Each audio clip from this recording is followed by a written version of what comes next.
إن الحمد لله نحمده ونستعينه ونستغفره ونعوذ بالله من شرور أنفسنا ومن سيئات أعمالنا من يهده الله فلا مضل له ومن يضلل فلا هادي له وأشهد أن لا إله إلا الله وحده لا شريك له وأشهد أن محمدا عبده ورسوله يا أيها الذين آمنوا اتقوا الله حق تقاته ولا تموتن إلا وأنتم مسلمون يا أيها الناس اتقوا ربكم الذي خلقكم من نفس واحدة وخلق منها زوجها وبث منهما رجالا كثيرا ونساء واتقوا الله الذي تساءلون به والأرحام إن الله كان عليكم رقيبا يا أيها الذين آمنوا اتقوا الله وقولوا قولا سديدا يصلح لكم أعمالكم ويغفر لكم ذنوبكم ومن يطع الله ورسوله فقد فاز فوزا عظيما أما بعد وإن خير الكلام كلام الله وخير الهدي هدي محمد صلى الله عليه وسلم وإن شر الأمور محدثاتها وكل محدثة بدعة وكل بدعة ضلالة وكل ضلالة في النار أما بعد. On commence aujourd'hui le cours numéro 54 dans l'explication du résumé de Sharh Kitab al-Tawhid du Cheikh Salih al-Fawzan, al-Mulakhas fi Sharh Kitab al-Tawhid. Et on arrive donc aujourd'hui à l'explication du chapitre 41 dans ce livre, et qui s'intitule Babun Qawlullahi Ta'ala Babun Qawlullahi Ta'ala Ya'rifuna ni'matallah thumma yunkirunaha. Donc c'est-à-dire qu'est-ce qui est rapporté au sujet de la parole d'Allah subhanahu wa ta'ala dans Surat An-Nahl, le verset 83, dans lequel Allah subhanahu wa ta'ala dit ce qui signifie ils reconnaissent la grâce d'Allah puis ils la nient. Et la suite du verset c'est wa tamamul ayah wa aktharuhum al-kafirun, et la plupart d'entre eux sont les mécréants. Donc le Cheikh Muhammad ibn Abdul Wahhab, il mentionne des paroles parmi les paroles des salaf pour expliquer ce verset. Il dit قال مجاهد ما معناه هو الرجل أو هو قول الرجل هذا مالي ورثته عن آبائي، وقول عون بن عبد الله يقولون لولا فلان لم يكن كذا، وقال ابن قتيبة يقولون هذا بشفاعة آلهتنا. Donc le cheikh il mentionne la parole de l'imam Mujahid, un des grands imams parmi les imams de tafsir, un des élèves de Ibn Abbas ou d'Abdullah ibn Mas'ud, qui était un des grands savants dans l'interprétation et la compréhension du Coran. Donc il dit ce qui signifie, c'est l'explication de ce verset, c'est la parole de l'homme lorsqu'il dit voici mon argent, je l'ai hérité de mes pères, de mes ancêtres. Et la parole de Aoun ibn Abdillah qui dit, c'est-à-dire qu'ils disent, ils disent si ce n'était d'un tel, alors il n'y aurait pas eu telle chose. Donc ça c'est un exemple de la parole qu'ils disent, qui fait qu'ils renient les grâces d'Allah subhanahu wa ta'ala. Et il mentionne aussi la parole de Ibn Qutayba, et Ibn Qutayba explique, il dit, c'est-à-dire qu'ils disent ceci est par l'intercession de nos idoles, de nos divinités, de ce qu'on adore en dehors d'Allah. Donc ça c'est des exemples de la parole par lesquelles, ou des paroles par lesquelles ils reconnaissent les grâces d'Allah puis ils la nient, en disant ces paroles-là ils nient la grâce d'Allah subhanahu wa ta'ala qu'ils ont reçue. Le cheikh il dit مناسبة هذا الباب لكتاب التوحيد أن المصنف أراد بهذا الباب بيان وجوب التأدب مع الربوبية بتجنب الألفاظ الشركية الخفية كنسبة النعم إلى غير الله لأن ذلك ينافي كمال التوحيد. Donc la raison pour laquelle le Cheikh Mohammed ibn Abdul Wahhab il mentionne dans Kitab al-Tawhid ce chapitre, c'est parce que il a voulu dans ce chapitre expliquer l'obligation d'avoir une bonne manière envers la Rububiyyah, et d'avoir du respect envers la Rububiyyah, c'est-à-dire le fait de reconnaître la toute-puissance et la souveraineté d'Allah subhanahu wa ta'ala, et de savoir que toute grâce qui nous arrive, elle vient d'Allah subhanahu wa ta'ala, et donc il faut reconnaître ces grâces qui viennent d'Allah subhanahu wa ta'ala, et donc éviter d'attribuer les grâces qu'on reçoit d'Allah subhanahu wa ta'ala à autre que lui. Donc il faut, c'est ce qu'on apprend dans ce chapitre, on apprend à user d'un langage correct, exact, et d'attribuer les grâces à Allah subhanahu wa ta'ala, et d'éviter les termes ou les paroles qui contiennent différentes formes de shirk subtiles et cachées, comme par exemple l'attribution des grâces à autre que Allah subhanahu wa ta'ala, parce que cela vient en opposition avec la perfection du tawhid. Le cheikh il explique maintenant qui sont les personnes qui sont mentionnées dans les différentes citations qu'on a mentionnées dans la parole de l'imam Mohammed ibn Abdul Wahhab, qui sont ces différents savants qui sont cités.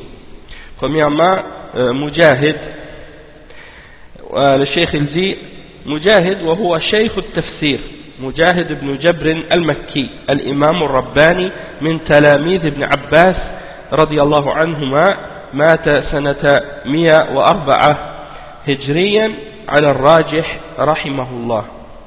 Donc Mujahid c'est le cheikh du tafsir comme j'ai dit tout à l'heure, Mujahid ibn Jabr al-Makki, c'est un des imams parmi les grands imams du tafsir et de l'islam, et un des élèves du compagnon du prophète sallallahu alayhi wa sallam, Ibn Abbas.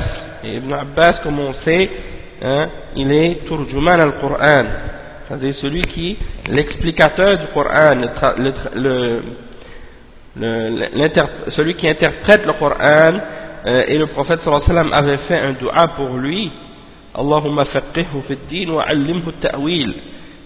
Oh Allah subhanahu wa ta'ala, donne-lui la compréhension de la religion et enseigne-lui l'interprétation du Coran. Donc Allah subhanahu wa ta'ala a exaucé ce dua en la personne d'Abdullah ibn Abbas, et il est devenu un des plus grands savants de tafsir. Et parmi ses élèves on compte celui-ci, Mujahid, qui était un des grands savants. Et donc il est mort, cet imam Mujahid, il est mort en l'an 104 après la hijra, selon l'opinion la plus valable, la plus correcte, rahimahullah. La deuxième personne qui est mentionnée, c'est Aoun. Et Aoun, son nom c'est Aoun ibn Abdullah ibn Utbah ibn Mas'ud al-Hudhali, thiqatun abidun, mata hawali sanata 120 rahimahullah. Donc c'est également un des grands adorateurs, un des grands savants, qui était un des rapporteurs de hadith qui était fiable. Il s'appelle Aoun, fils de ibn Abdullah, Aoun ibn Abdullah ibn Utbah ibn Mas'ud al-Hudhali. Il est mort en l'an 120 après la hijra du prophète sallallahu alayhi wa sallam, rahimahullah. Et ensuite Ibn Qutayba, wa huwa Abdullah ibn Muslim ibn Qutayba ad-Dinuri al-Hafiz, صاحب التفسير وغيره من المؤلفات, مات سنة 276 رحمه الله. Donc l'imam ibn Qutayba, son nom c'est Abdullah ibn Muslim ibn Qutayba ad-Dinuri, un des imams parmi les imams des salaf, al-Hafiz, un des mémorisateurs, et il était aussi quelqu'un qui était savant dans le tafsir, et il avait également beaucoup d'autres écrits et beaucoup d'ouvrages dans différents domaines. Il est mort en l'an 276 Hijri, rahimahullah. Le cheikh explique maintenant certaines des paroles qui sont mentionnées, certaines des mots qui sont mentionnés dans le verset en question. Comme par exemple, يَعْرِفُونَ نِعْمَةَ اللَّهِ ثُمَّ يُنْكِرُونَهَا. يَعْرِفُونَ نِعْمَةَ اللَّهِ. يعرفون أي يعرف المشركون نعمة الله اختلف في المراد بها وقد ذكر المصنف جملة من أقوال العلماء في ذلك. Donc يعرفون, c'est-à-dire les mushrikoun connaissent, hein, ils savent, ils reconnaissent نعمة الله, la grâce d'Allah, la faveur d'Allah, hein, les bienfaits d'Allah. Et le cheikh explique, il dit que ici il y a une divergence au sujet de ce qui est voulu par les différentes grâces ou la grâce d'Allah en question. Et l'auteur, le cheikh Mohammed ibn Abdul Wahhab, a mentionné une série de paroles parmi les différentes paroles des ulama à ce sujet-là. Donc c'est l'explication de ça, c'est dans qu'est-ce que les savants ont mentionné dans leur tafsir à ce sujet. Ensuite, il explique l'exemple qui est mentionné dans la parole de Mujahid, hein, lorsqu'il dit que ça signifie que c'est lorsqu'un homme dit « Ceci est mon argent, je l'ai hérité de mes pères ou de mes ancêtres ». Il dit « Warastuhu an aba'i ila akhirihi wa qa'ilu hadhihi al-aqwal wa nahwiha منكر لنعمة الله بإضافتها إلى غيره وجاحد لها غير معترف بها. الآية تعم ما ذكره العلماء في معناها. Donc cette parole, de même que les autres, c'est-à-dire l'explication de l'imam Aoun ibn Abdullah et ibn Qutayba, toutes ces significations, il nous montre que les gens qui disent ce genre de paroles ou des paroles semblables, eh bien c'est comme s'ils étaient en train de nier la grâce d'Allah en l'attribuant à autre que Allah. Hein? Jahidun laha, donc c'est comme s'il la nie, et il ne veut pas être reconnaissant, il ne veut pas la reconnaître cette grâce. Et donc le verset en question comprend ou englobe toutes les différentes significations qu'on a mentionné dans les paroles des ulama qu'on a citées. Hein? Et le cheikh il dit ensuite al-ma'na al-ijmali lil-aya anna al-mushrikeen ya'tarifuna bi ni'am Allah allati 'addadaha 'alayhim fi surah an-nahl wa ghayriha annaha min Allah thumma yunkirunaha bi idafatiha ila ghayrihi min alihatihim wa aba'ihim wa ghayrihim fahum mutanaqiduna fi dhalik.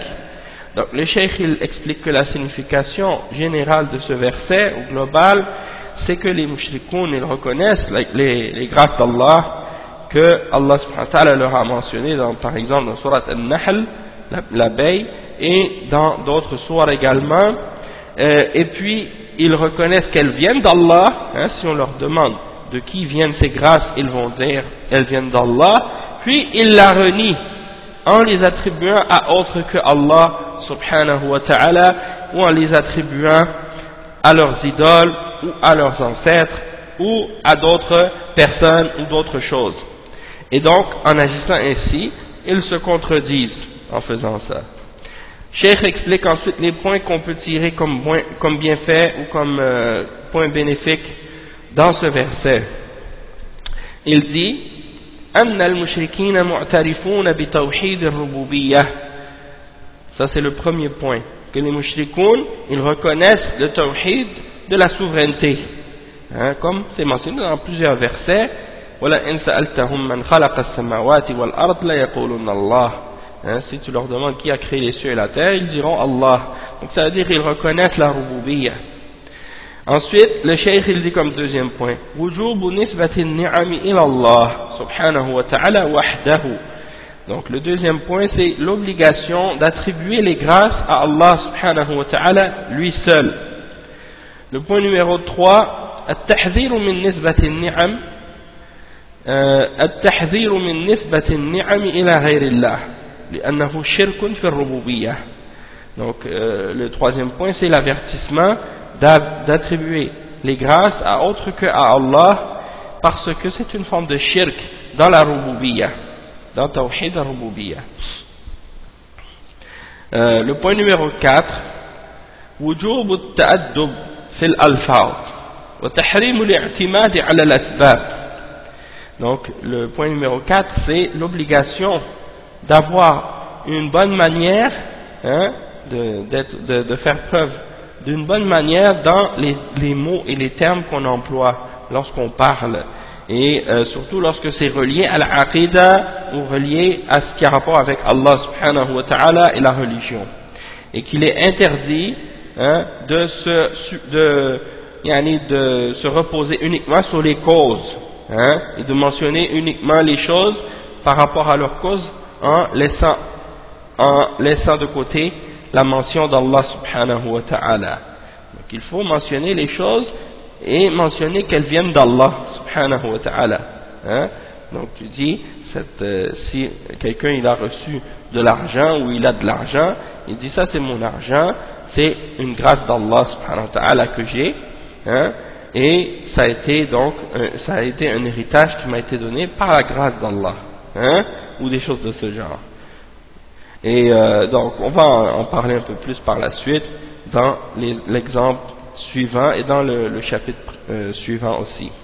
Le cheikh dit ensuite, l'imam Muhammad ibn Abdul Wahhab, il mentionne ensuite, il dit وقال أبو العباس بعد حديث زيد بن خالد الذي فيه أن الله تعالى قال أصبح من عبادي مؤمن بي وكافر الحديث وقد تقدم.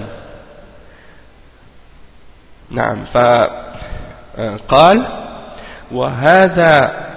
وهذا كثير في الكتاب والسنة يذم سبحانه من يضيف إنعامه إلى غيره ويشرك به.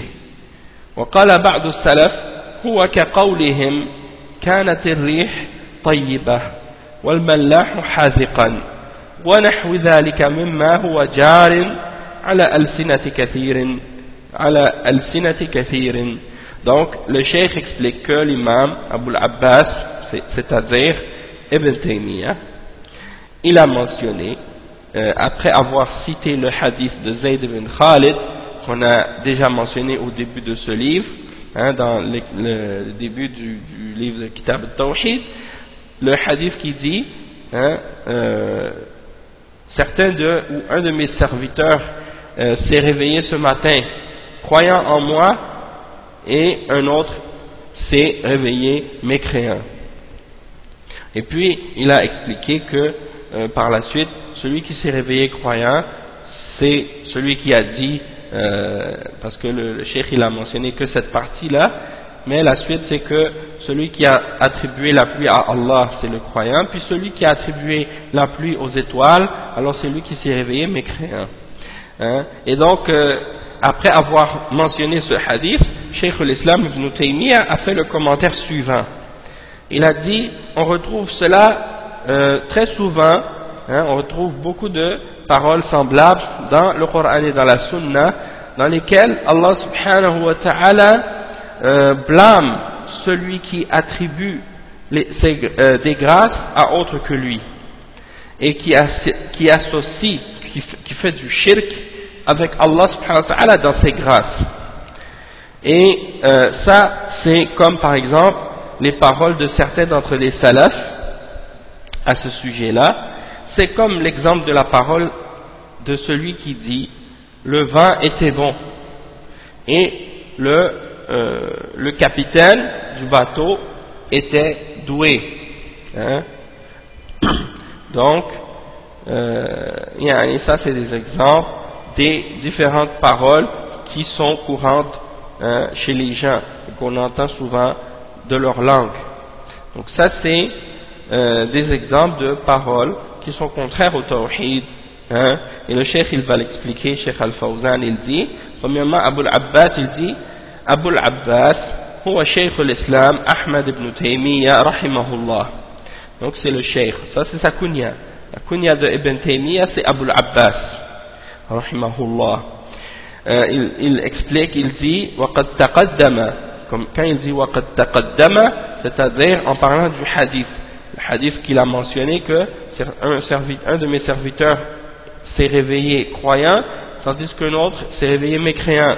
Ce hadith, quand il dit وَقَدْ تَقَدَّمَ أي في باب ما جاء في الاستسقاء بالأنواع, c'est-à-dire ce hadith a déjà été mentionné précédemment dans le chapitre de ce qui a été rapporté au sujet de chercher ou de demander la pluie aux étoiles, hein?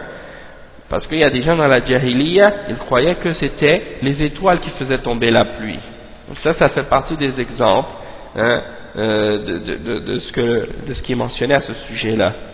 Donc, ensuite, il explique parmi les termes de la parole de Cheikh al-Islam Ibn Taymiyyah lorsqu'il cite les salafs, il dit Al-Mallah, hein, Cheikh al-Fawzan, il dit Huwa qa'idu safina, c'est-à-dire c'est celui qui conduit le bateau, comme le capitaine du bateau, le marin, hein.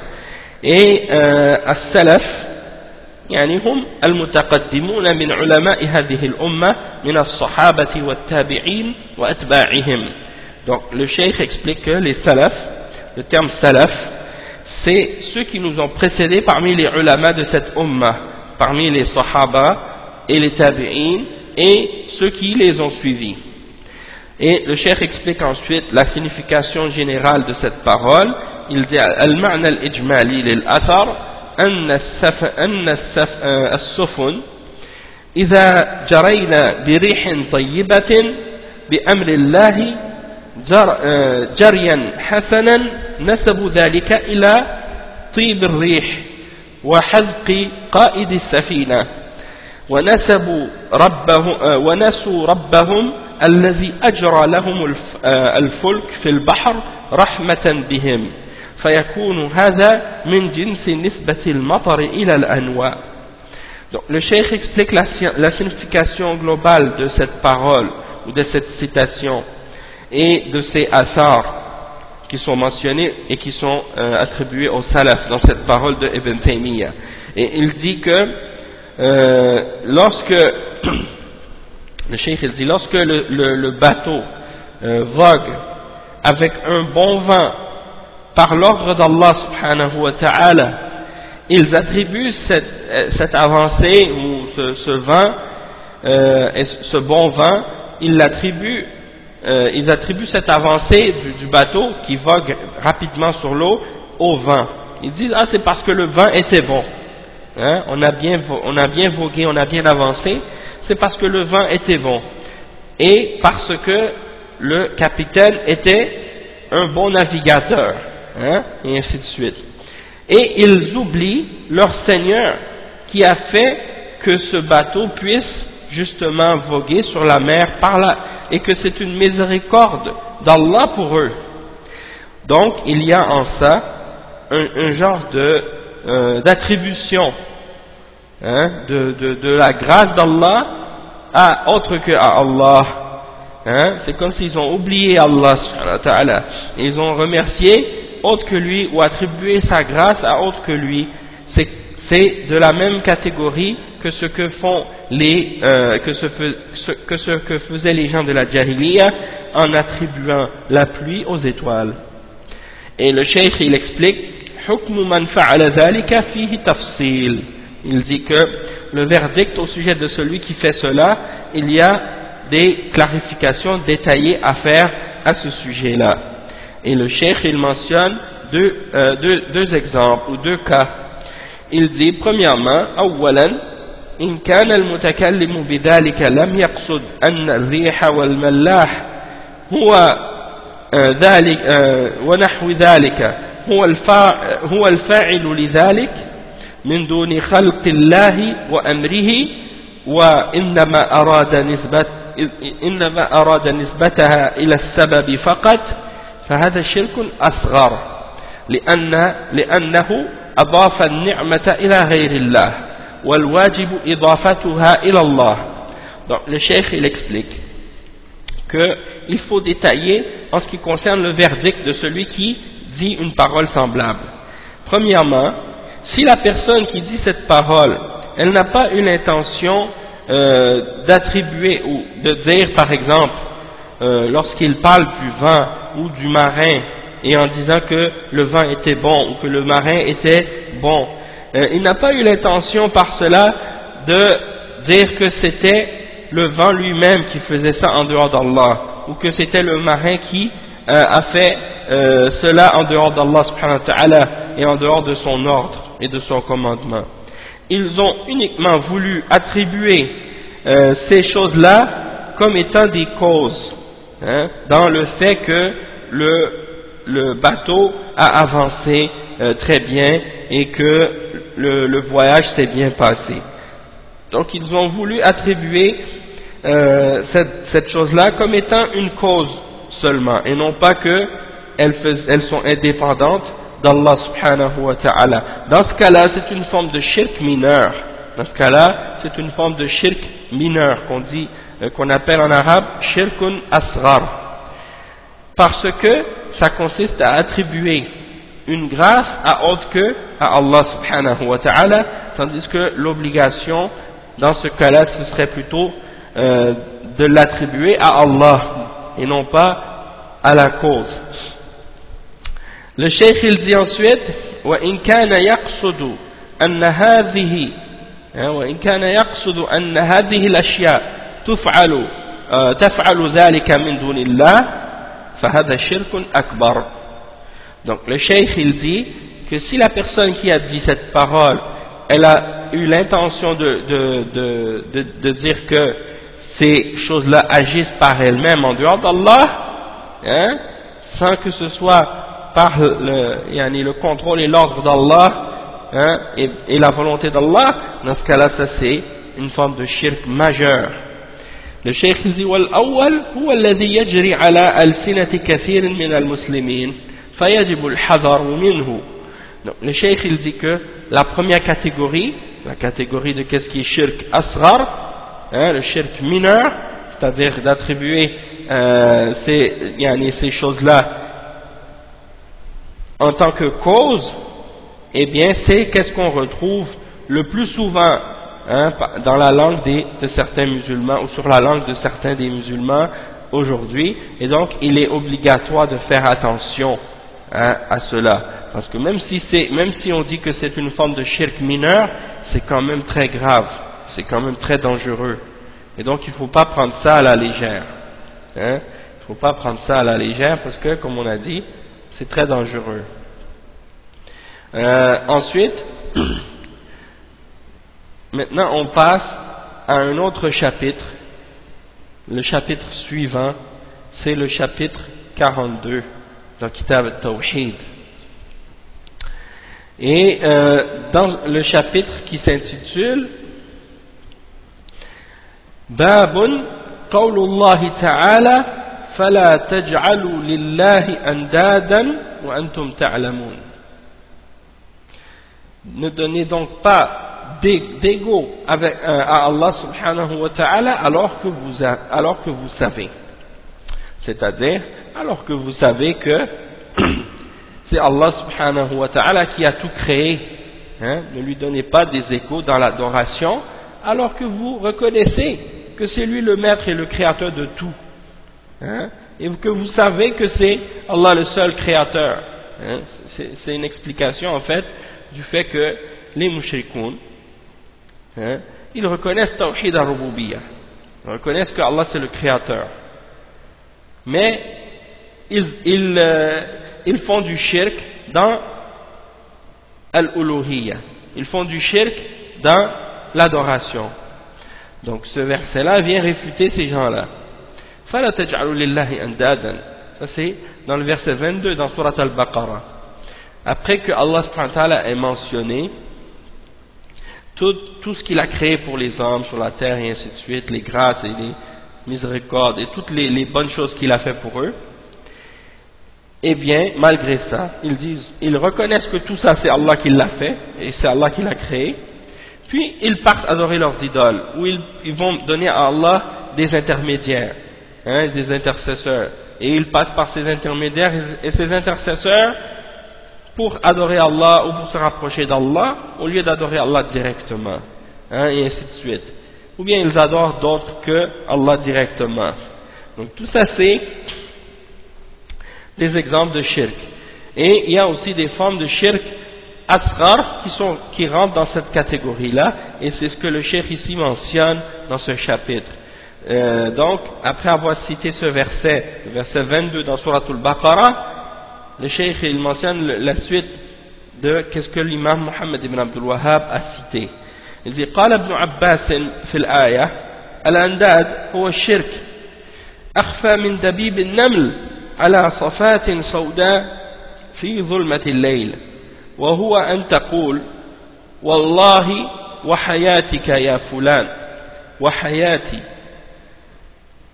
وتقول لولا كليبة هذا لأتانا اللصوص ولولا البط في الدار لأتى اللصوص وقول الرجل لصاحبه ما شاء الله وشئت وقول الرجل لولا الله وفلان لا تجعل فيها فلانا فهذا كله به شرك رواه ابن أبي حاتم. Donc qu'est-ce que ça signifie cette parole de Ibn Abbas radiyallahu anhuma? Il dit que ça c'est ce que l'imam le sahabi Turjuman al-Qur'an Abdullah ibn Abbas radiyallahu anhuma, il dit à propos de ce verset.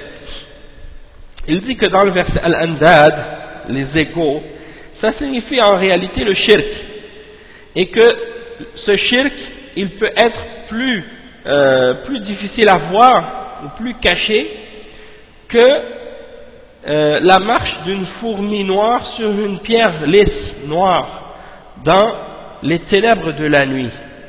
Hein? Imaginez une petite fourmi, hein? Vous voyez comment elle est petite, sur une pierre noire, elle est noire la fourmi, elle est sur une pierre lisse qui est noire elle aussi, dans les ténèbres de la nuit, hein? Une nuit qui n'a pas de lune, où il fait noir complètement, c'est le ténèbre total.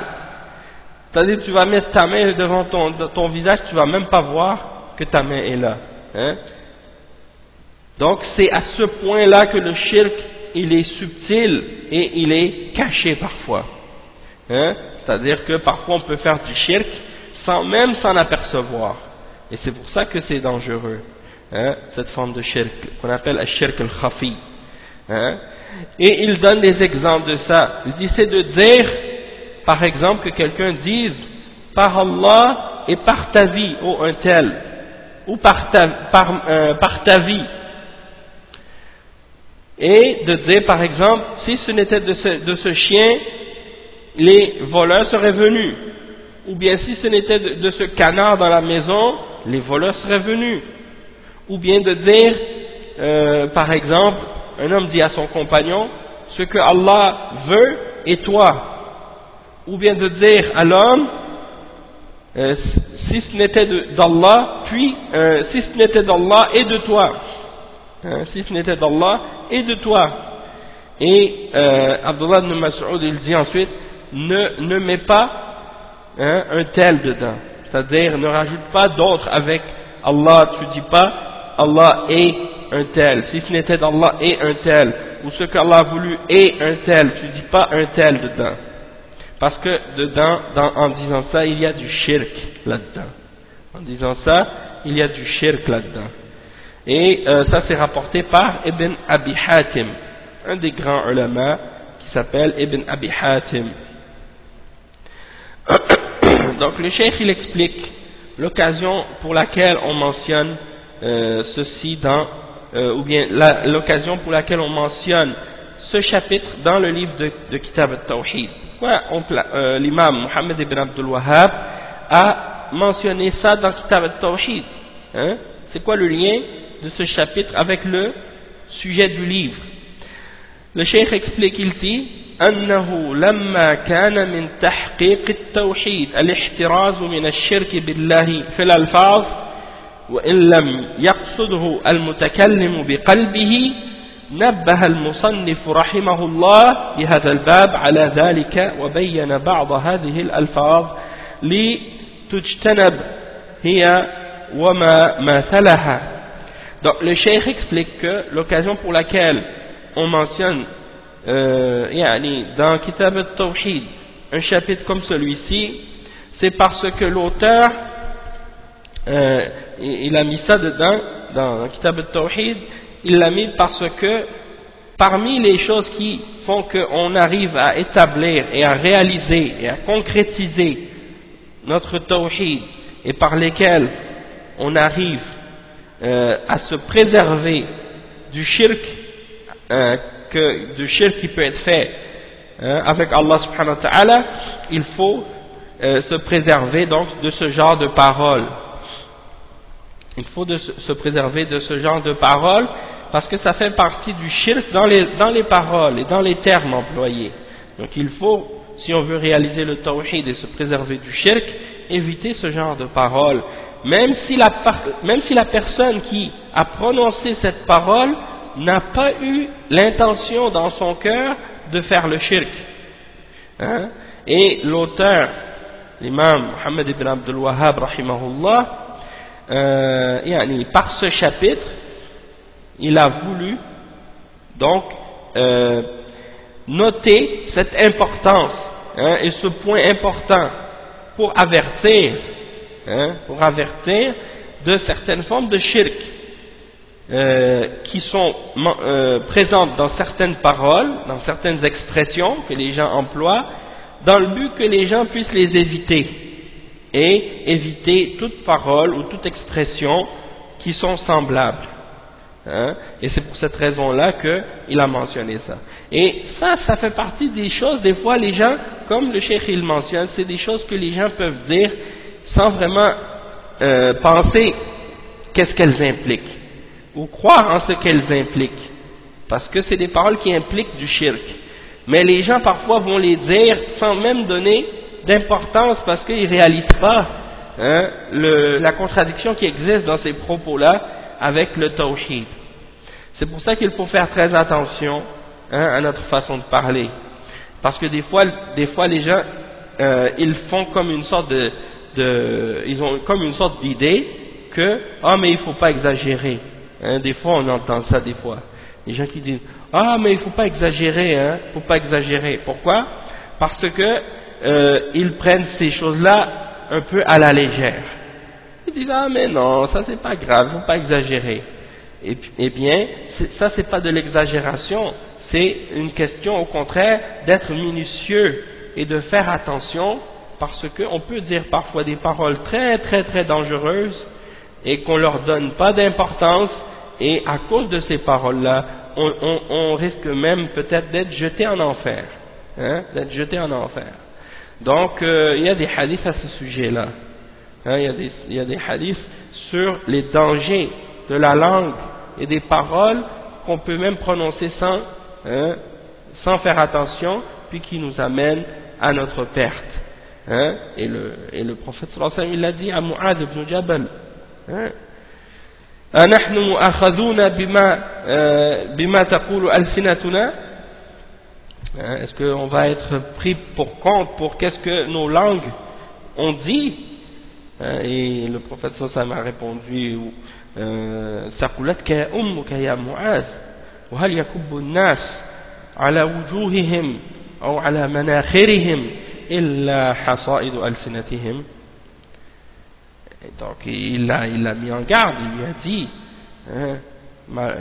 comme en voulant dire, malheur à toi, ô Mu'adh, ne savais-tu pas qu'il y a des gens qui vont être jetés dans l'enfer, sur leur visage ou sur leur nez, pour rien d'autre que à cause de ce que leurs langues ont récolté pour eux.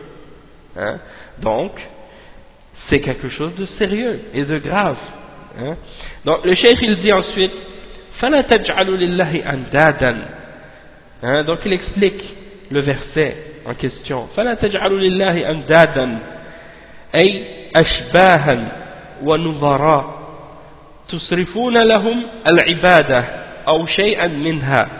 C'est-à-dire, ne donnez pas à Allah des égaux, c'est-à-dire des semblables, des égaux, des semblables hein, des équivalents en leur offrant de l'adoration ou quelque chose de l'adoration.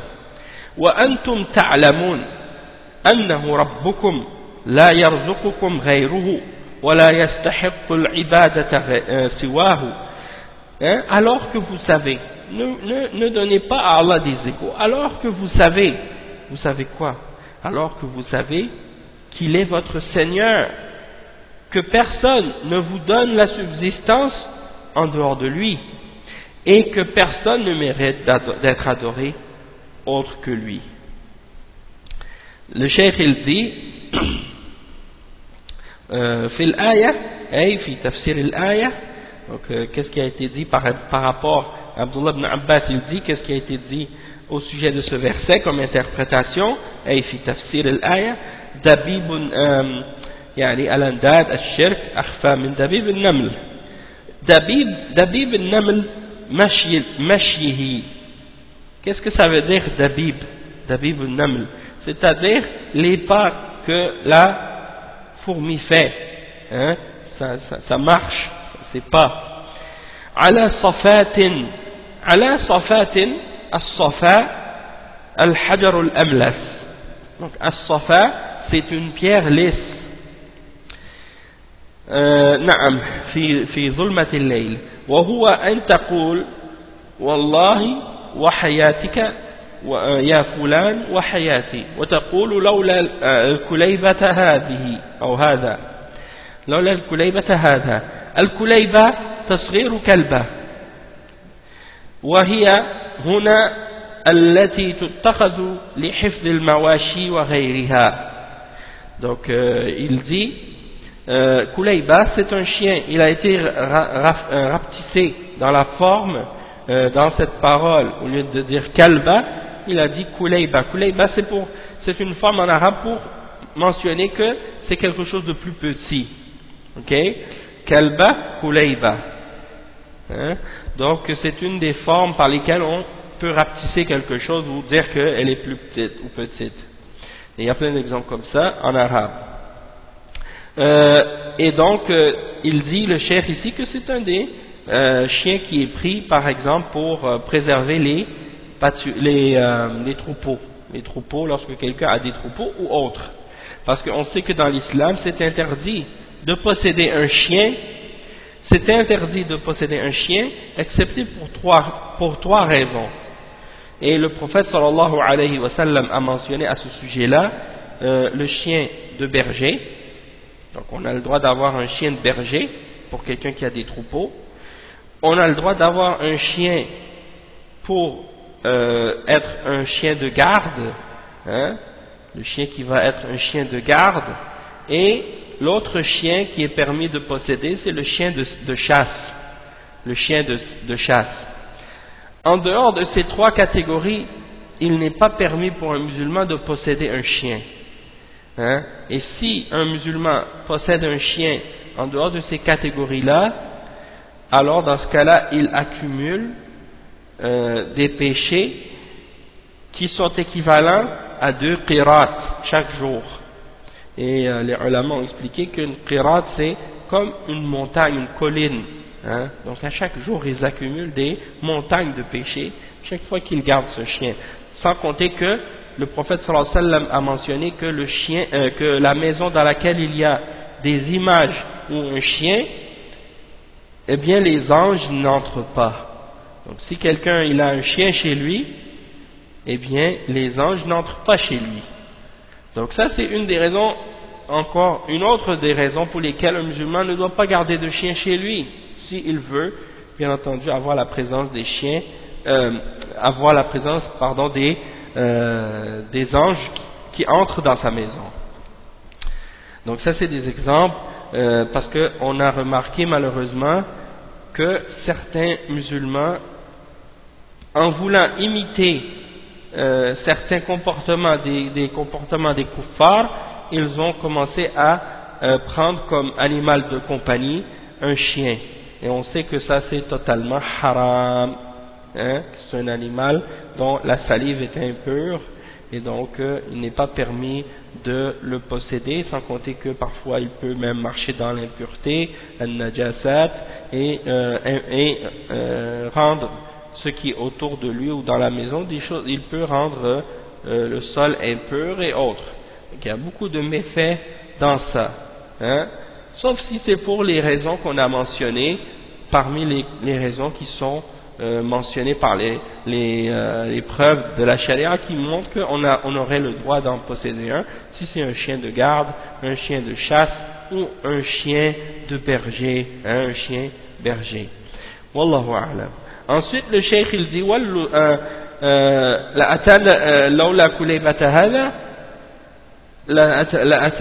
لولا كليبة هذا لأتانا اللصوص. اللصوص جمع لص وهو السراق. Donc اللصوص c'est le pluriel du mot en arabe lis, et al-lis c'est les voleurs. Ensuite, le cheikh il explique al-babt, لولا الببط في الدار لأتانا اللصوص.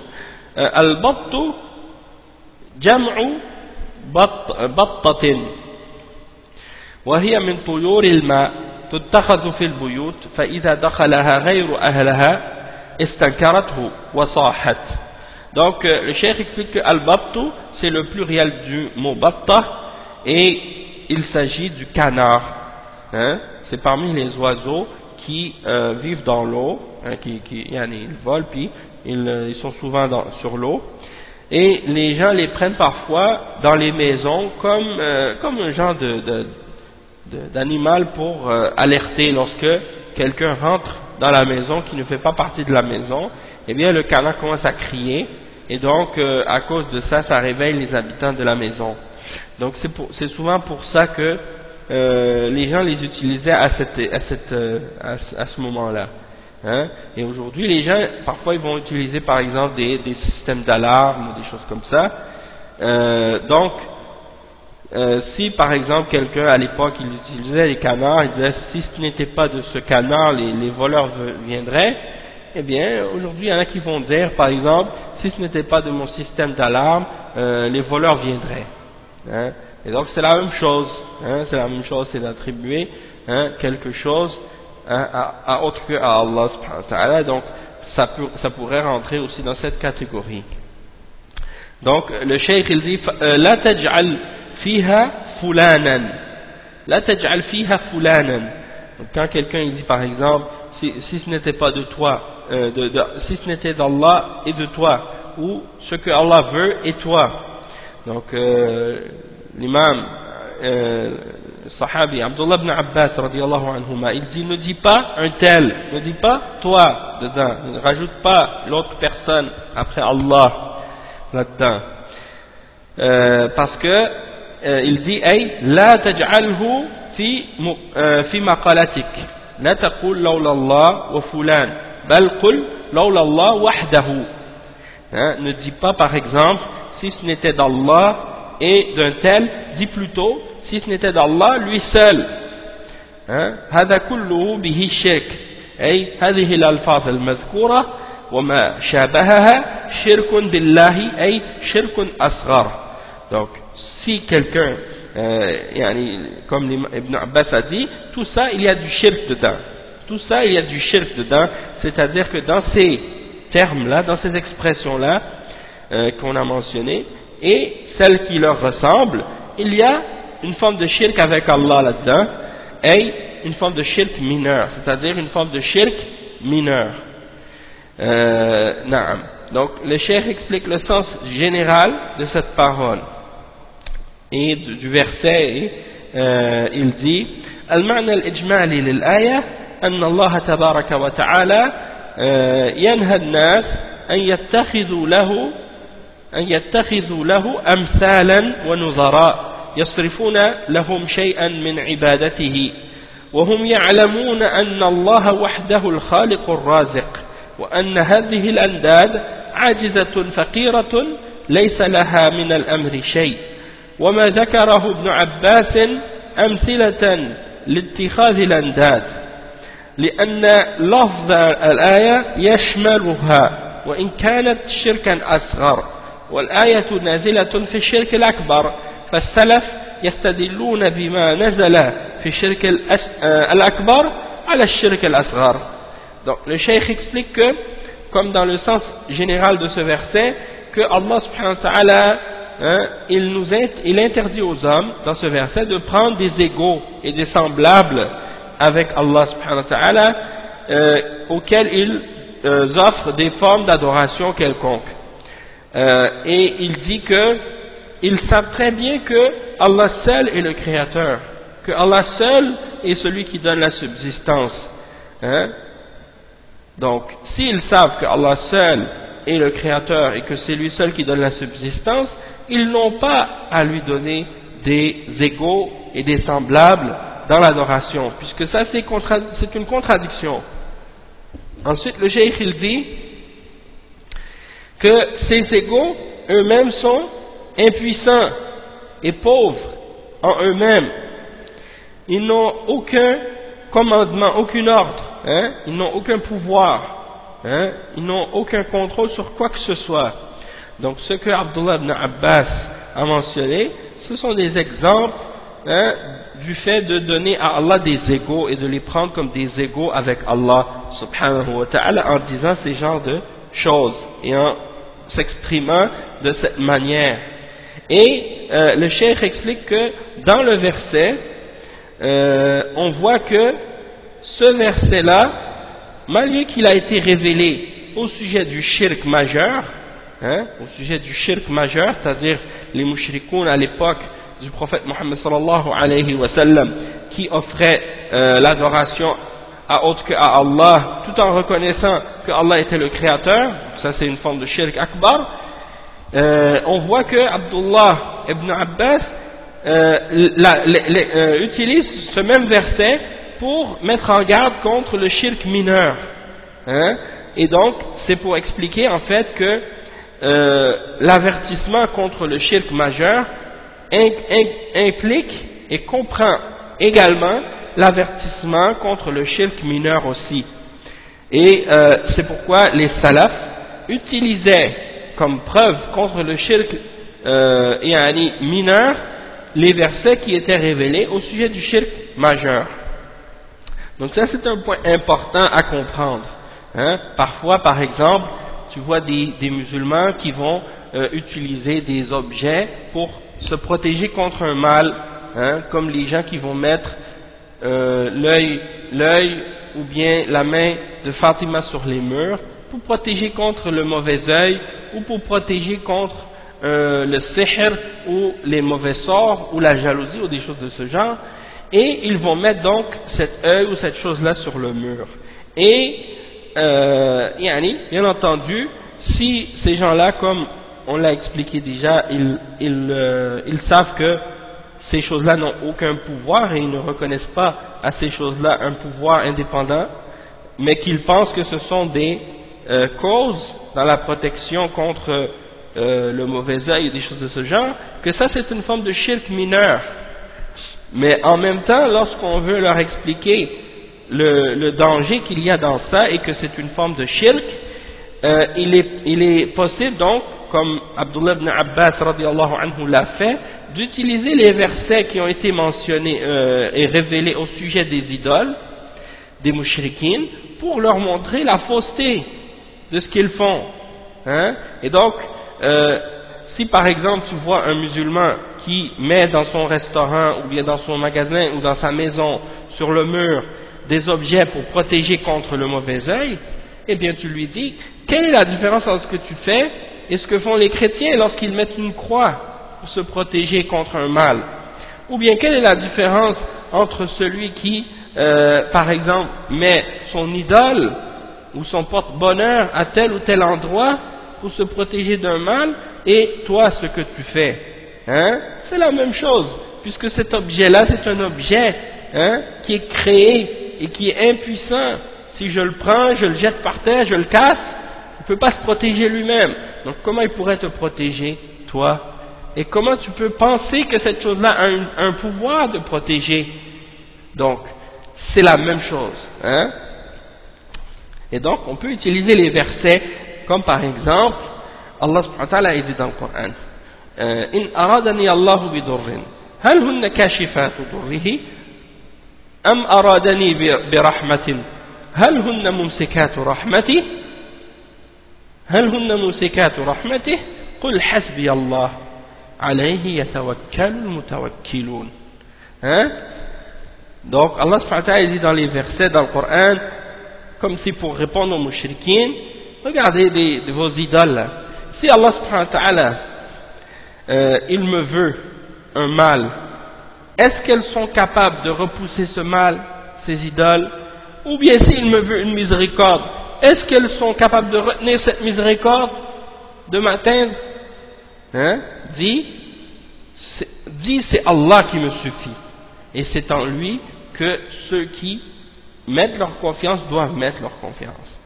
Donc c'est des versets qui ont été révélés au sujet des idoles, au sujet des mushrikines, qui adoraient des idoles, mais ça s'applique aussi à ceux qui pensent que quelque chose peut avoir un pouvoir de ramener un bien ou de repousser un mal en dehors d'Allah, peu importe qu'est-ce que cette chose-là peut être, même si ces gens-là pensent que c'est autre chose qu'une idole, ou qu'ils pensent que c'est autre chose qu'une croix. Ils pensent que c'est juste la forme qui fait la différence. Et que si c'est une main, c'est permis, mais que si c'est une croix, c'est pas permis. Ou que si c'est une statue, c'est interdit, mais que si c'est une forme d'œil, c'est permis. Où est la différence? En dehors de la forme, il n'y a pas de différence dans le fond, dans la réalité. Donc ça c'est une forme de shirk également. Et donc c'est très très très dangereux.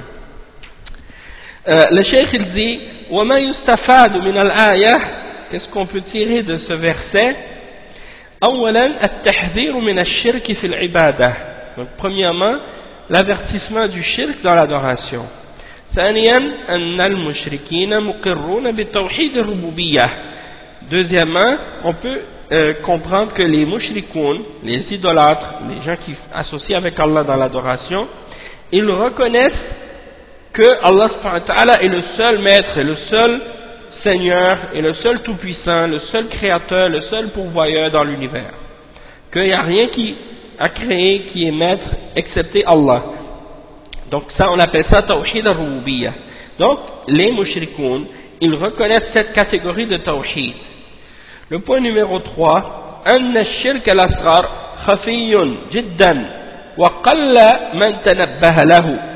Donc le point numéro 3, c'est que le shirk mineur, il est caché, il est très très très difficile à voir et à déceler, et que peu de gens y font attention, et c'est vrai, et surtout à notre époque, les gens disent n'importe quoi, disent n'importe quelle parole, ils font même pas attention. Et si tu es trop minutieux dans ta façon de parler, surtout dans ces sujets-là, les gens vont dire ah mais non, t'exagères, ah non, toi t'es extrémiste, t'exagères, tu calcules tout, chaque mot. Mais oui, il faut dans ces choses-là, il faut pas jouer. C'est très très très sérieux.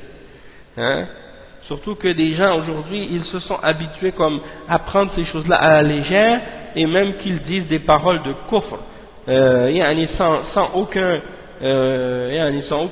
aucune crainte, aucune peur, et il y en a même qui vont insulter la religion, insulter Allah, et ils n'ont même pas peur, ils pensent même pas que c'est grave, c'est devenu comme pour eux comme une habitude de le faire. Ils disent des paroles comme ça, comme si c'était rien. Donc c'est pour cette raison-là qu'il faut faire encore plus attention à ce genre de choses.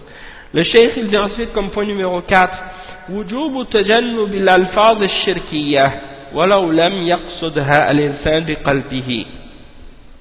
Donc le point numéro 4, l'obligation de s'écarter des paroles, des expressions qui contiennent du shirk, même si la personne ou l'individu n'a pas eu l'intention dans son cœur de dire des choses de shirk. Il y en a qui peuvent penser comme ça, ils disent ah mais moi j'ai pas dit ça avec une mauvaise intention, je pensais pas le mal. Même si tu pensais pas le mal, t'as pas le droit de le dire parce que ça implique du shirk. Et du moment que ce que tu dis implique le shirk, hein, même si dans ton cœur tu ne l'avais pas eu comme intention, ça veut dire que c'est quelque chose de grave, et c'est quelque chose de dangereux, c'est quelque chose qu'il ne faut pas dire, même si ton intention n'était pas mauvaise ou n'était pas contraire à l'islam, hein, nécessairement, ou même si tu ne pensais pas vouloir faire du shirk, c'est quand même du shirk, hein, et donc il ne faut pas penser que simplement ton intention suffit, ou que tu penses que ah mais non j'ai pas pensé du mal, c'est du shirk, et donc il faut faire attention à ces choses-là, et c'est pour ça qu'il faut étudier le tawhid, c'est pour ça que c'est important d'étudier le tawhid justement pour être capable de distinguer entre ce qui est dangereux et qu'est-ce qui rentre dans le shirk et qu'est-ce qui est permis, hein, et qui ne touche pas à la aqidah ou des choses de ce genre. Ensuite, le cheikh il explique l'autre parole qui est mentionnée à la suite de celle-là dans Kitab al-Tawhid.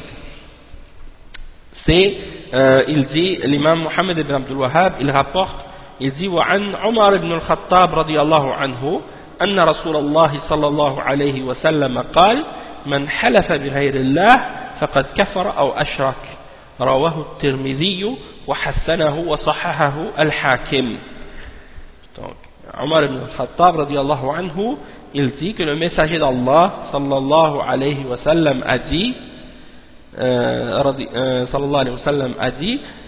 celui qui jure par autre que Allah, alors il a commis un acte de kufr ou il a commis le shirk.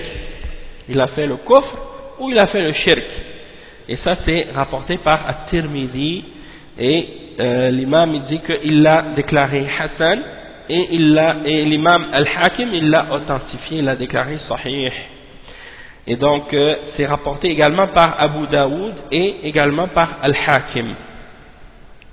Donc man halafa bi ghayrillah faqad kafara ou ashrak, celui qui jure par autre que Allah, il a commis un kufr ou un shirk, ou il a fait le shirk. Qu'est-ce que ça signifie maintenant? On va lire l'explication. An Omar, sawabuhu an ibn Omar. Donc, qu'est-ce qui est correct ici, c'est que c'est pas Omar qui l'a rapporté ce hadith, c'est le fils de Omar. Hein? La réalité, c'est que c'est rapporté par le fils de Omar ibn Khattab. Donc, c'est Abdullah ibn Omar qui l'a rapporté. Hein? Abdullah ibn Omar.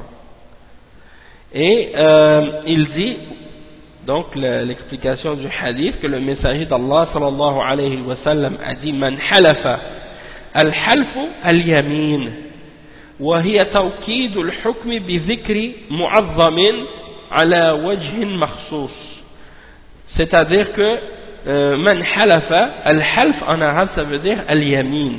Al-yamin, si on traduit littéralement, ça veut dire la droite, mais quand on le traduit dans le sens de qu'est-ce qui est voulu dire ici, c'est bien entendu de faire un serment, hein, de faire un serment solennel. Et souvent on le fait en levant la main droite, quand on le fait avec la main droite, donc c'est pour ça qu'on l'appelle yamin, hein, wallahu a'lam, donc c'est la droite. C'est ce qu'on désigne par le terme serment ou bien le serment solennel. Et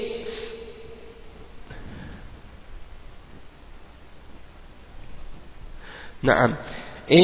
وهي توكيد الحكم بذكر معظم على وجه مخصوص. Qu'est-ce que c'est al-yamin? C'est quoi le serment? C'est de confirmer une chose, un verdict, en mentionnant quelque chose qu'on vénère, quelque chose qu'on respecte d'une façon particulière. D'accord? Et le cheikh il explique ensuite la suite du hadith. Man halafa bi ghayrillah. Bi ghayrillah ay bi ayyi makhluqin min al makhluqat. Donc quiconque jure par autre que Allah, c'est-à-dire par une créature quelconque parmi les créatures. Donc si tu jures par une créature quelconque parmi les créatures, alors tu as fait un shirk, un kufr ou un shirk. Le cheikh il dit كفر أو أشرك يحتمل أن يكون هذا شكا من الراوي ويحتمل أن تكون أو بمعنى الواو فيكون كفر وأشرك والمراد الشرك والشرك الأصغران والشرك فالمراد الكفر والشرك الأصغران.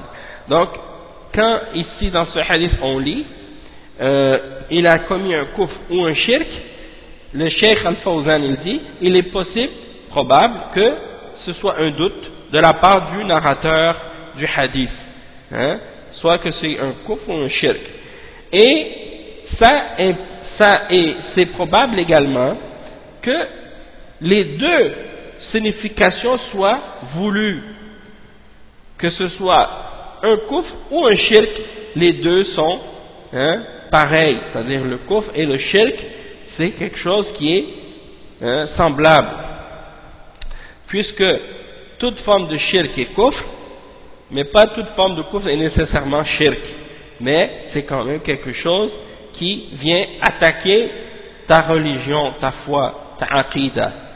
Et si c'est un kufr ou un shirk majeur, ça fait sortir de l'islam, et si c'est un kufr ou un shirk mineur, dans ce cas-là ça fait pas sortir de l'islam.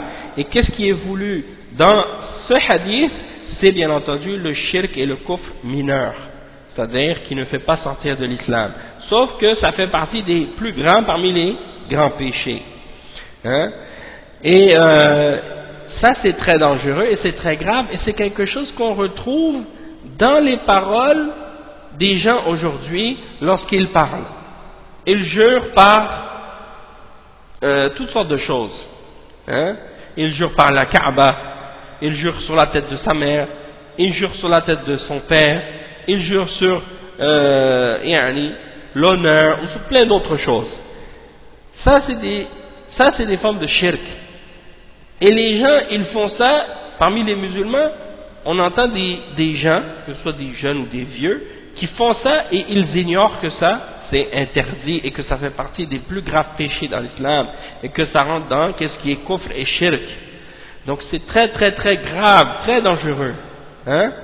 Et c'est comme si les musulmans à notre époque, ils ont souvent négligé le tawhid et ils ignorent que ces choses-là sont en contradiction avec l'islam. Donc il est très important de l'apprendre, de l'étudier le tawhid et de l'enseigner à ceux qui sont proches de nous et de leur mentionner les preuves à ces sujets-là, justement pour éviter que les gens tombent dans ces erreurs-là, hein? Et tu vois maintenant même parfois des gens qui ne sont pas musulmans mais qui ont copié les mauvaises habitudes de certains musulmans qui jurent par toute chose excepté Allah. Ça c'est sans parler de ceux qui jurent à tort et à travers pour n'importe quelle raison. À chaque fois qu'ils disent un mot, ils disent Wallahi avant. Et ça on va expliquer dans un des chapitres qui va venir plus tard dans le livre que ça c'est quelque chose qui est pas correct et que c'est un manque de respect envers le tawhid et envers Allah.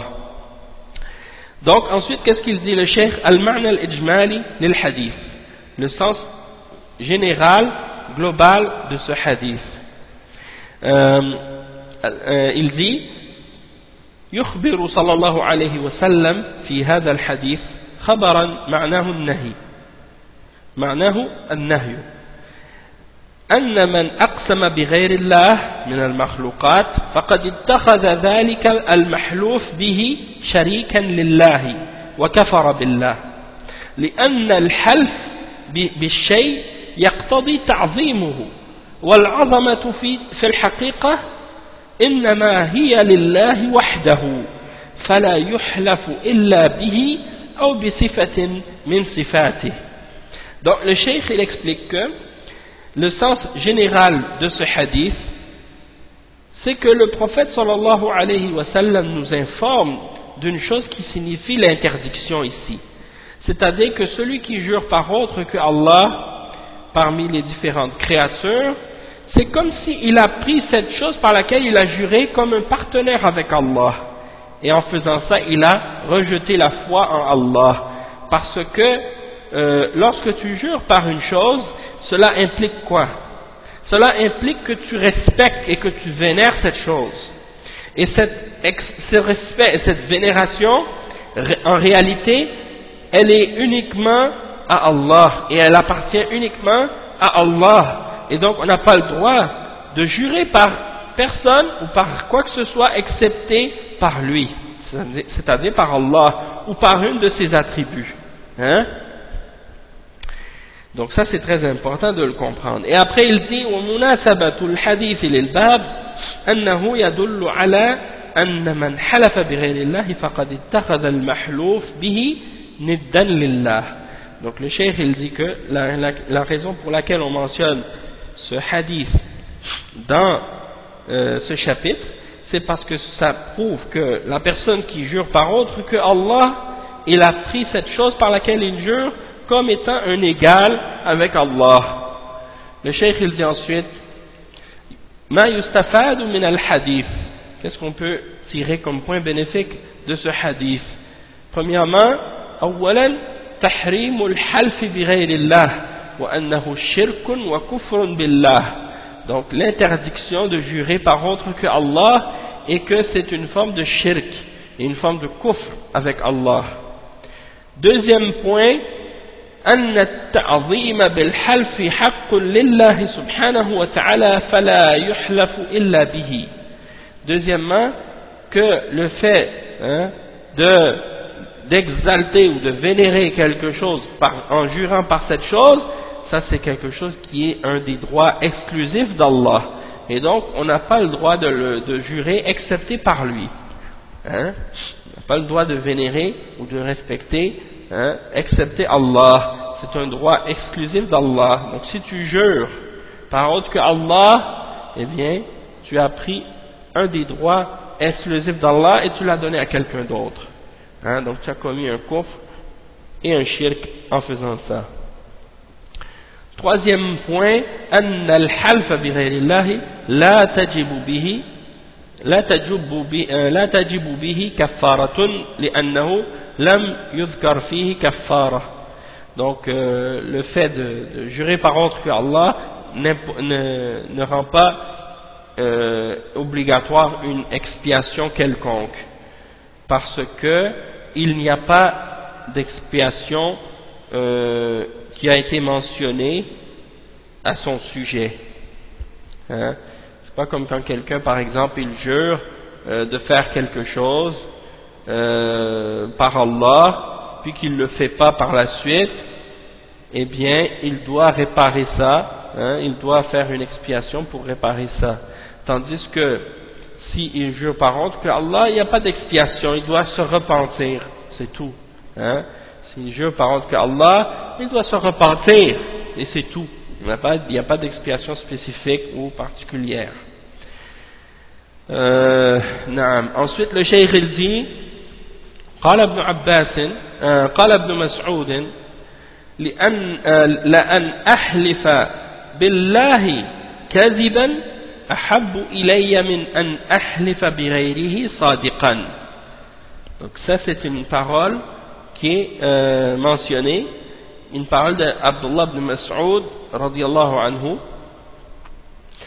dans laquelle il dit il est plus préférable, il est meilleur pour moi, plus aimé pour moi il est plus aimé pour moi de jurer par Allah de façon mensongère que de jurer par autre que Allah en étant véridique. Il est plus préférable pour moi de jurer par Allah en étant mensonger dans ce que je dis que de jurer par autre que Allah en étant véridique. Ça nous montre la gravité du fait que de jurer par autre que Allah subhanahu wa ta'ala, et que c'est plus grave que de faire un péché, un simple péché qui n'est pas nommé kufr ou shirk. Que un péché qui est nommé kufr ou shirk, c'est plus grave qu'un péché qui n'a pas été nommé kufr ou shirk. Donc le cheikh il l'explique. Il dit لأن لأن أحلف le cheikh il dit اللام لام الابتداء وأن مصدرية والفعل بعدها منصوب في تأويل مصدر مرفوع على الابتداء. Bon, ça a rapport avec la grammaire.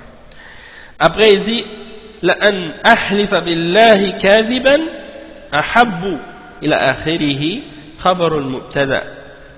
Donc il explique encore le sens, qu'est-ce qui a rapport avec la grammaire ici. Après il explique le sens général de cette parole. المعنى الإجمالي للأثر يقول ابن مسعود رضي الله عنه اقسمي بالله على شيء أنا كاذب فيه أحب إلي من أقسامي أو من أقسامي بغيره أو بغير الله على شيء أنا صادق فيه وإنما رجح الحلف بالله كاذبا على الحلف بغيره صادقا لأن الحلف بالله في هذه الحالة فيه حسنة التوحيد وفيه سيئة الكذب والحلف بغيره صادقا فيه حسنة الصدق وسيئة الشرك وحسنة التوحيد أعظم من حسنة الصدق وسيئة الكذب أسهل من سيئة الشرك. Donc le Cheikh Al-Fawzan il l'a très très bien expliqué ici dans cette parole. Il l'a expliqué d'une façon claire et simple.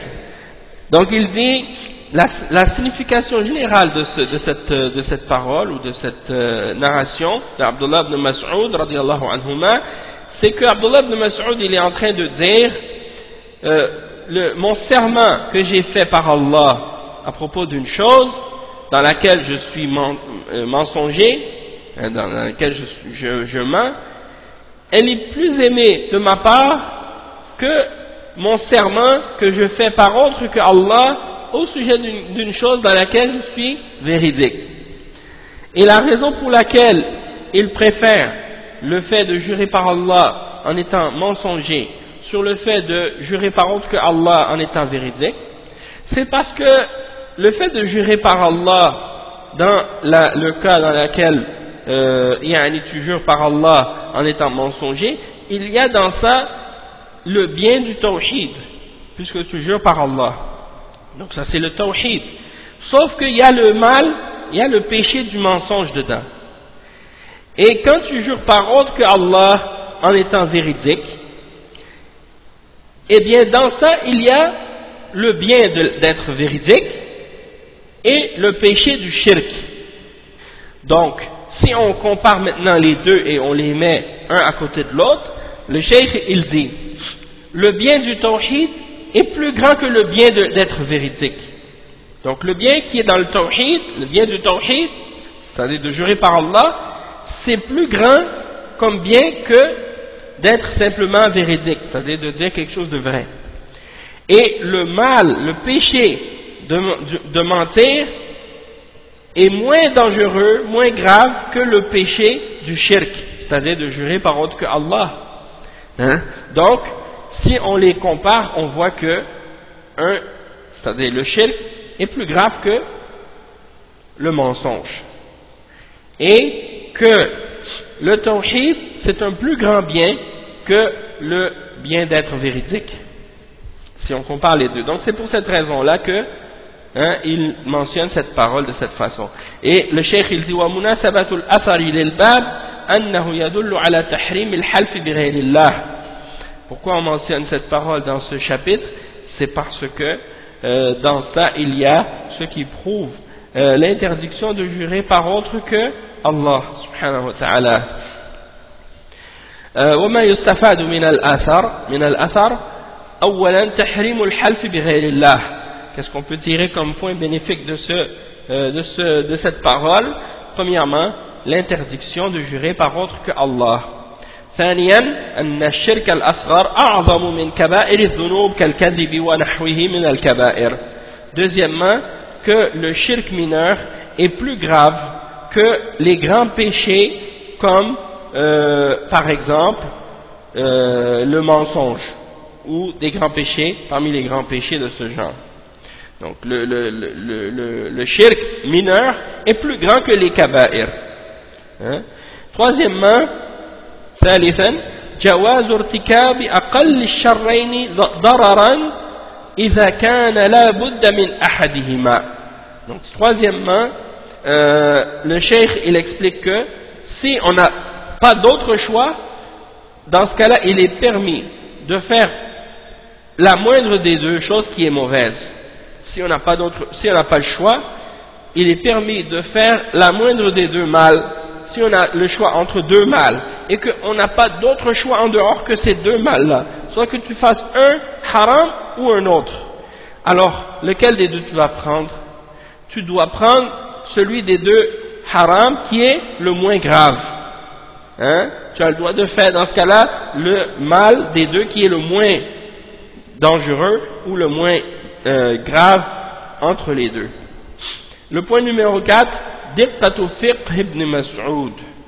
Donc le point numéro 4 c'est, qu'est-ce qu'on peut comprendre également de cette parole?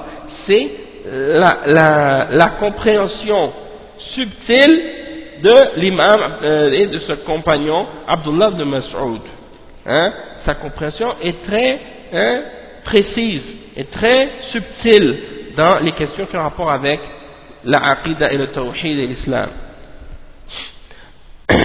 Et la dernière partie, donc, qu'est-ce qui est mentionné dans ce chapitre? عن حذيفة رضي الله عنه عن النبي صلى الله عليه وسلم قال لا تقولوا ما شاء الله وشاء فلان ولكن قولوا ما شاء الله ثم شاء فلان رواه أبو داود بسند صحيح. وجاء عن إبراهيم النخعي أنه يكره أن يقول الرجل أعوذ بالله وبك ويجوز أن يقول بالله ثم بك. وقال ويقول لولا الله ثم فلان لا تقولوا لولا الله وفلان. Le cheikh dit que Hudhayfa radiyallahu anhu, il rapporte du prophète sallallahu alayhi wa sallam qu'il a dit: ne dites pas ce que Allah a voulu et ce que un tel a voulu, hein, ce que Allah et un tel a voulu, ne dites pas ça, mais dites plutôt ce que Allah a voulu et ensuite ce que un tel a voulu.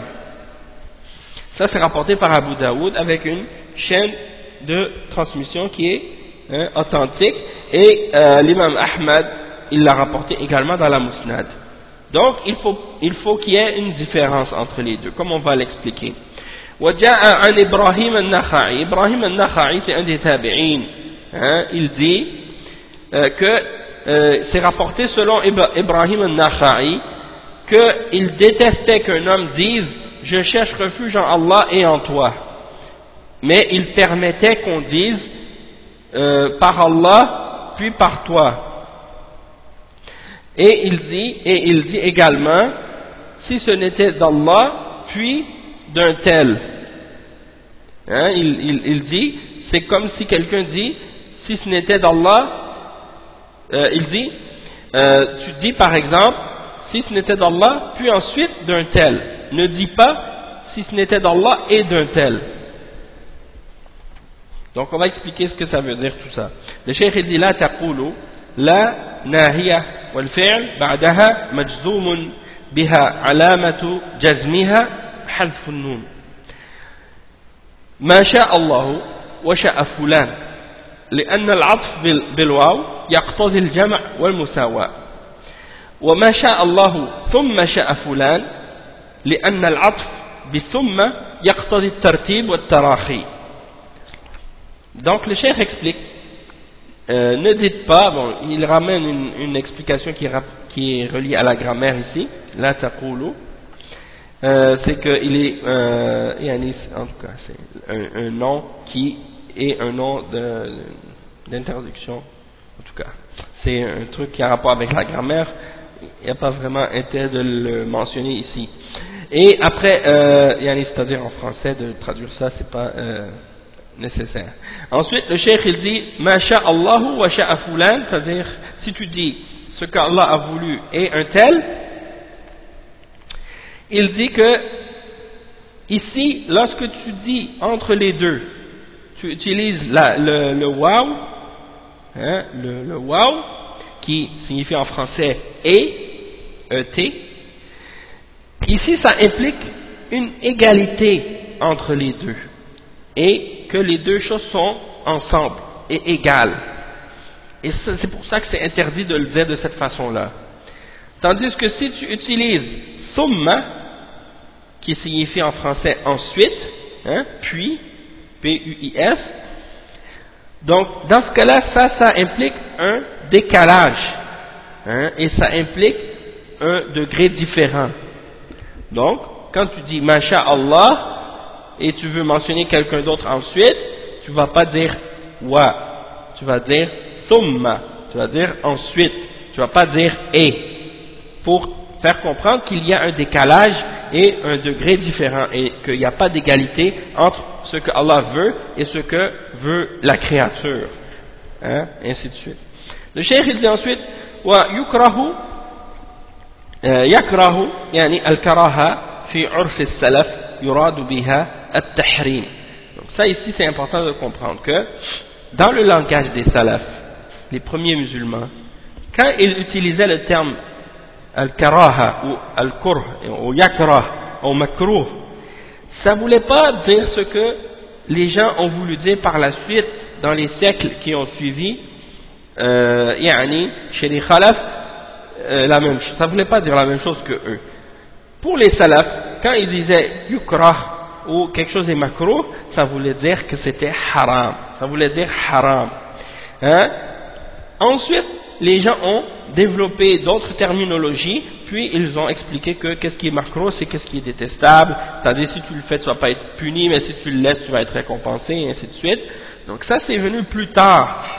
Et on doit comprendre, quand on lit les paroles des salafs et qu'ils mentionnent que quelque chose est détestable ou makruh, que ça veut dire que c'est haram, et non pas que c'est détestable seulement.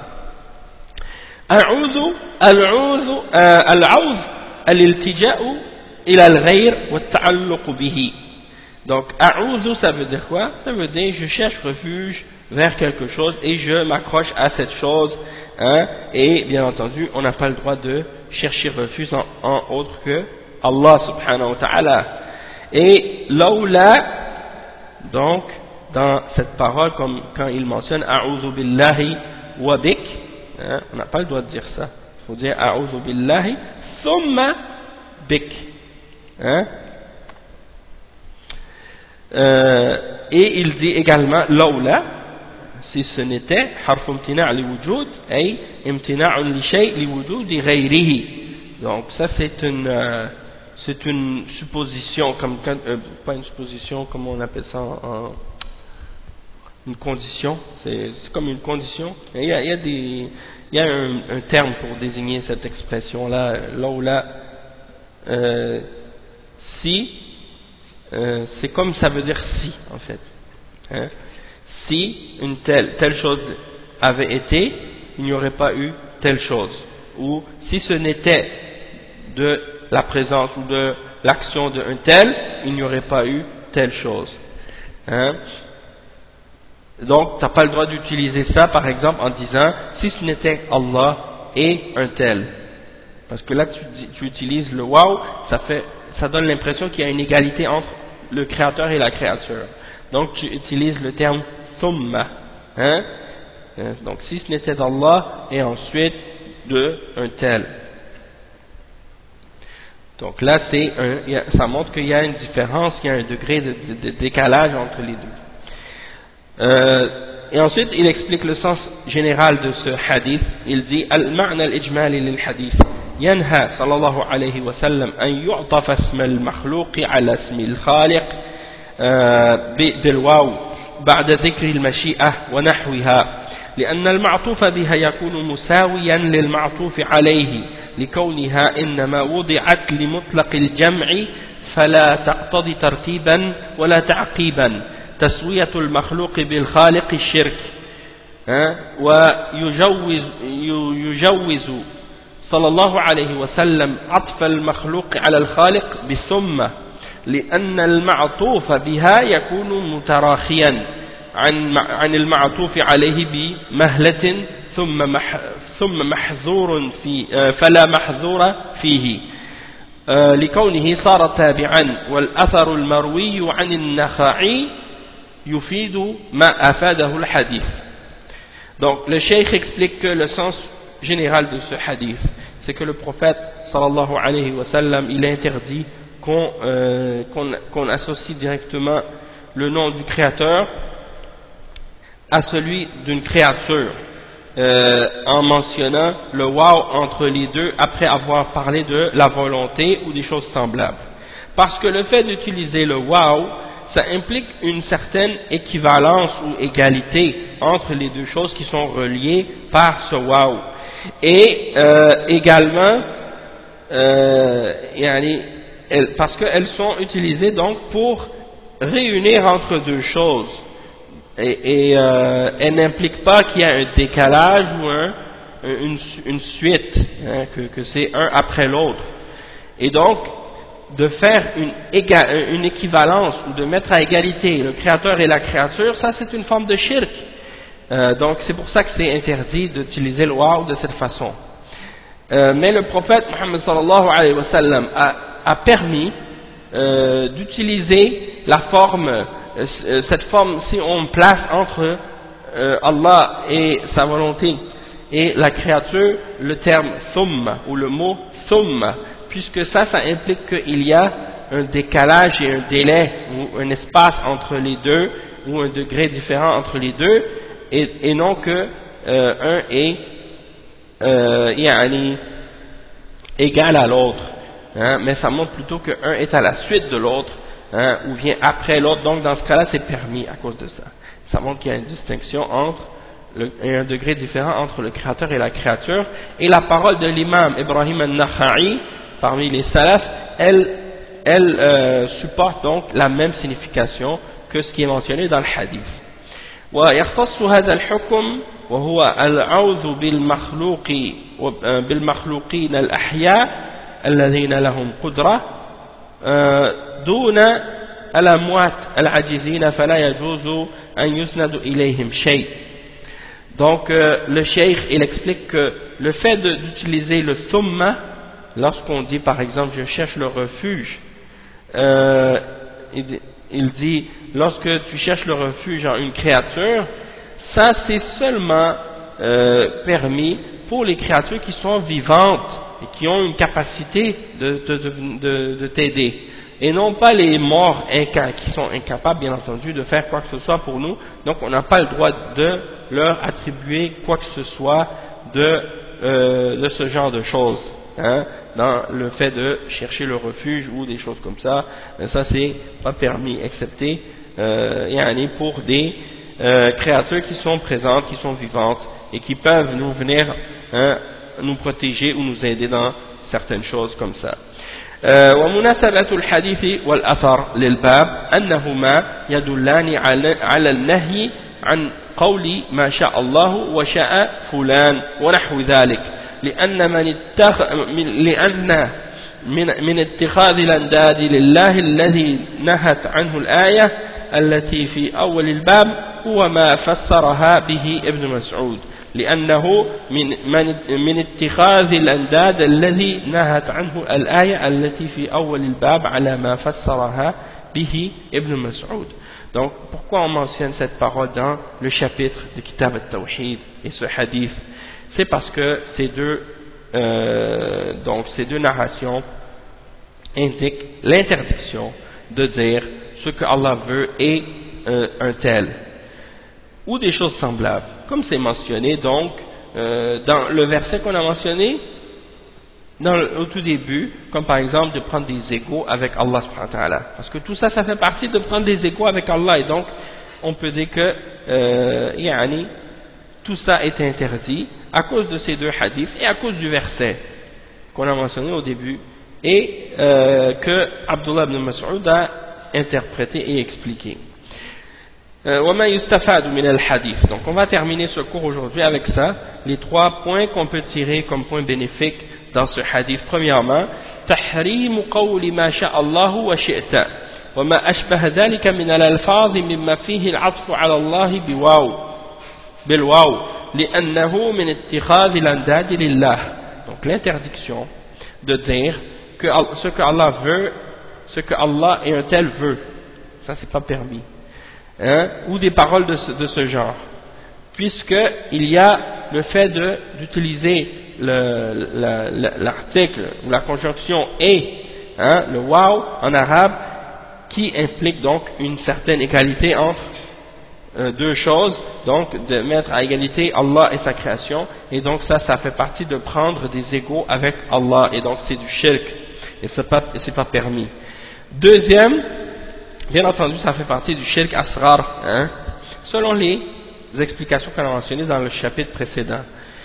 Le deuxième point, jawazu qawli ma sha'a Allahu thumma shi'ta wa ma ashbaha dhalika mimma fihi al-'atfu 'ala Allah bi thumma l'intifa' al-mahdhur fihi. La permission de dire ce que Allah veut, ou ce que Allah et toi, ce que Allah et ensuite toi, hein, ce que Allah veut et ensuite toi. Ça c'est permis parce qu'il y a bien entendu le décalage ou la distinction ou le délai entre les deux qui montre qu'il n'y a pas d'égalité entre Allah et sa création.